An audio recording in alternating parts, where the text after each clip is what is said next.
بسم اللہ الرحمن الرحیم۔ کرلس عثمان کے تیسرے سیزن کا آغاز ہوتا ہے۔ سب سے پہلے ازنیک کی حدود میں ایک جھیل کا منظر دکھایا گیا ہے جس میں ایک کشتی ہے جس پر کچھ سپاہی ہیں۔ اس کے بعد ایک جنگل کا منظر آتا ہے جس میں کچھ آدمی چل رہے ہوتے ہیں۔ ان میں سے ایک آدمی کہتا ہے کہ ہمیں لینے والے کب تک پہنچیں گے؟ اندریاس حاکم روگاتوس کے ایلچی کے مطابق تو انہیں پہنچے ہوئے کافی وقت بھی گزر چکا ہوگا۔ اس کے بعد بازنطینی کمانڈر دکھایا گیا ہے جو سپاہیوں سے کہتا ہے کہ حاکم روگاتوس کے حکم کے مطابق ہم فادر گریگور کو حاصل کر کے قلعہ لوٹ جائیں گے، کوئی مشکل نہیں ہونی چاہیے۔ دوسری طرف عثمان اپنے سپاہیوں کو ہدایت کرتا ہے کہ ہم اللہ کے حکم سے فادر گریگور کو حاصل کر کے اپنی حدود میں لوٹ جائیں گے۔ پھر دکھایا گیا ہے کہ جیرکوتائی اپنے کشتی پر فادر گریگور کو لینے پہنچ جاتا ہے۔ جیرکوتائی کہتا ہے فادر گریگور بیلجنگ قلعہ کے حاکم روگاتوس لاسکرس نے مجھے آپ کو لانے کے لیے بھیجا ہے۔ وہ سب کشتی میں سوار ہو جاتے ہیں۔ دوسری طرف عثمان سپاہیوں کے ساتھ ان کا انتظار کرنے لگتا ہے۔ عثمان بائی سنگر سے کہتا ہے کہ کیا تمہیں اپنی ذمہ داری سے واقف ہو؟ تو وہ کہتا ہے جی جناب، اور اس کے بعد مائی سنگر چلا جاتا ہے۔ پھر جیرکوتائی کی کشتی کا منظر سامنے آتا ہے۔ ایک سپاہی جیرکوتائی سے پوچھتا ہے کہ ہم کہاں جا رہے ہیں؟ تھیودور اور سپاہی کس مقام پہ منتظر ہیں؟ گریگور کو شک ہو جاتا ہے۔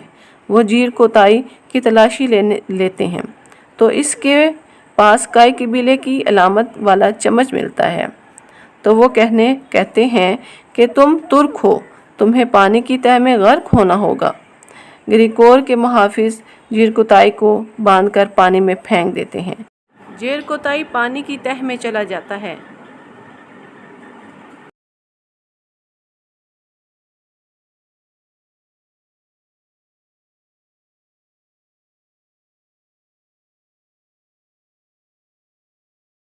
دوسری طرف بائی سنگر آ کر عثمان کو بتاتا ہے کہ پادری نے جیرکوتائی پر حملہ کیا ہے اور کشتی کو لے کر کہیں اور جا رہے ہیں۔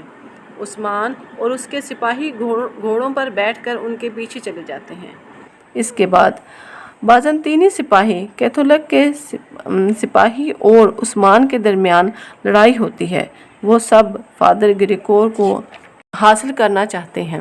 عثمان اور اس کے سپاہی سب کو مار دیتے ہیں اور فادر گریگور کو قبضے میں لے لیتے ہیں اور اسے خفیہ طور پر اپنے قبیلے لے جاتے ہیں۔ اس کے بعد قلعہ بیلجنگ کا منظر آتا ہے جس میں روغاتاس سیلاس کو اپنے کپڑوں کی پیمائش دے رہا ہوتا ہے۔ اتنے میں اچانک تھیودور آ جاتا ہے۔ روغاتاس پوچھتا ہے کہ فادر گریگور کہاں ہے؟ تھیودور کہتا ہے کہ ہم اسے نہیں لا سکے۔ روغاتاس پوچھتا ہے کہ بتاؤ کیا ہوا؟ تھیودور بتاتا ہے کہ کیتھولک کے آدمیوں نے حملہ کیا لیکن گریگور کو کوئی اور لے گیا۔ اس کے بعد ایک قلعہ کا منظر آتا ہے جس میں کوسس میخال داخل ہوتا ہے۔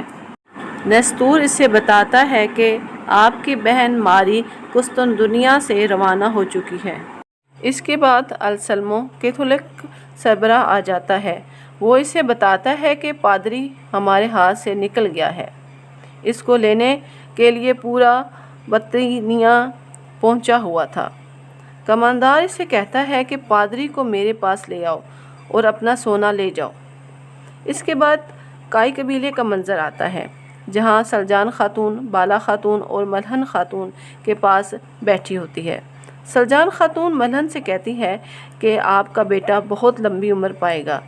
ملہن کہتی ہے کہ آپ کا شکریہ، آپ نے آ کر ہماری خوشیوں کو چار چاند لگا دیے۔ وہیں بیٹھے بیٹھے بالا خاتون کو متلی ہونے لگتی ہے۔ گنجا بالا کو شربت پیش کرتی ہے۔ اس کے بعد بالا اور گنجا وہاں سے چلی جاتی ہیں۔ گنجا بالا خاتون کو سمجھاتی ہے کہ تم امید سے ہو، اس لیے اپنا خیال رکھا کرو۔ اس کے بعد سوگوت کا منظر آتا ہے جہاں ایدیبالی اور عثمان بیٹھے ہوتے ہیں۔ ایدیبالی کہتا ہے کہ آپ نے پادری کو پکڑ کر بہت بڑا کارنامہ سر انجام دیا ہے۔ آرتھوڈوکس اور کیتھولک کی آگ کسی بھی وقت سوگوت کو اپنے گھیرے میں لے سکتی ہے۔ کیا آپ میں اتنی بڑی لڑائی کا بوجھ اٹھانے کی طاقت ہے؟ عثمان کہتا ہے کہ اناطولیہ میں ترک ہزاروں ٹکڑوں میں بٹے ہوئے ہیں۔ عالم اسلام شیعہ سنی بن کر ایک دوسرے کا گلا گھونٹ رہا ہے۔ اس وجہ سے اگر ہم الگ الگ ہیں تو ان کو بھی الگ الگ ہو کر رہنا پڑے گا۔ ہم ان میں اتحاد نہیں ہونے دیں گے۔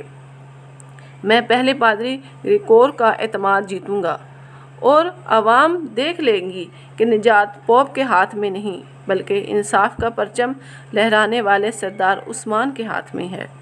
اس کے بعد ملہن خاتون کے خیمے کا منظر آتا ہے، جہاں ملہن خاتون کی خادمہ اسے بتاتی ہے کہ اس نے بالا اور غنچہ کی باتیں سنی ہیں اور بالا خاتون امید سے ہے۔ ملہن خاتون سن کر حیران ہو جاتی ہے۔ کرولوس عثمان کی تمام ویڈیوز کو اردو ڈبنگ میں دیکھنے کے لیے ہمارے چینل کو ضرور سبسکرائب کیجیے گا۔ اللہ حافظ۔